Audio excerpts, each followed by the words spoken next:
कर्म बड़ा या भगवान। एक गांव में दो पड़ोसी थे जो बचपन के अच्छे मित्र भी थे, जिनका नाम रमण और हरिलाल था।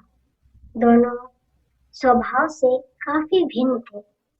रमण बहुत धार्मिक था और भगवान को बहुत मानता था। वहीं हरिलाल कर्म में विश्वास रखने वाला बहुत मेहनती व्यक्ति था। दोनों की आर्थिक स्थिति ज्यादा अच्छी नहीं थी।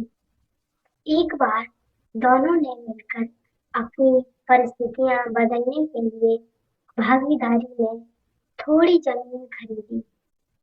उनका विचार था कि इस जमीन में वह अच्छी फसल उगाकर उसको बेचेंगे और अच्छा धन कमाएंगे।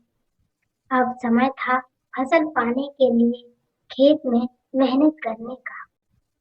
मेहनती हरिलाल खेत में काफी ईमानदारी से मेहनत करता, लेकिन रमण खेत से दूर ही रहता और मंदिर में जाकर भगवान से अच्छी फसल की उपजा मिले इसीलिए पूजा प्रार्थना करता।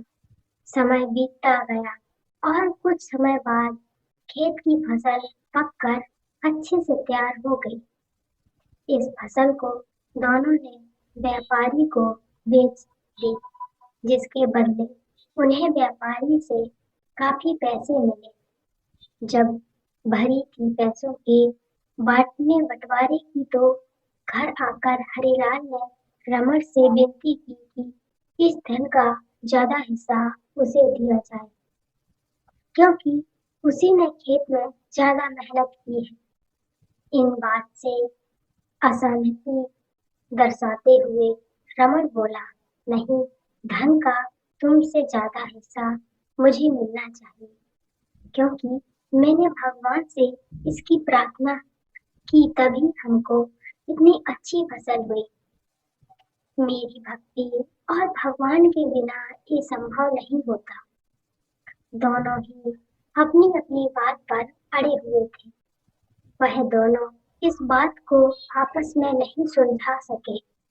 धन के बंटवारे के लिए दोनों गांव के सरपंच के पास पहुंचे।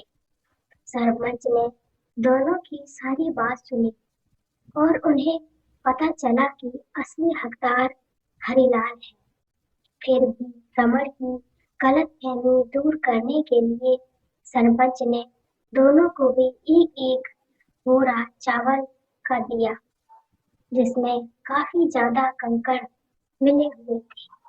सरपंच ने दोनों से कहा, कल सवेरे 7 बजे तक तुम दोनों को इनमें से चावल और कंकड़ अलग करने के लाने हैं।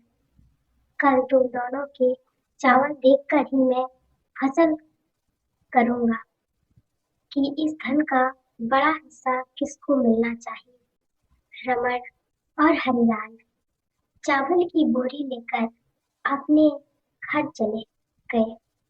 मेहनती हरिलाल ने रात भर बिना सोए चावल और कंकड़ को अलग किया, लेकिन रमण चावल की बोरी को लेकर मंदिर में गया और भगवान से चावल में से कंकड़ अलग करने की प्रार्थना करके सो गया।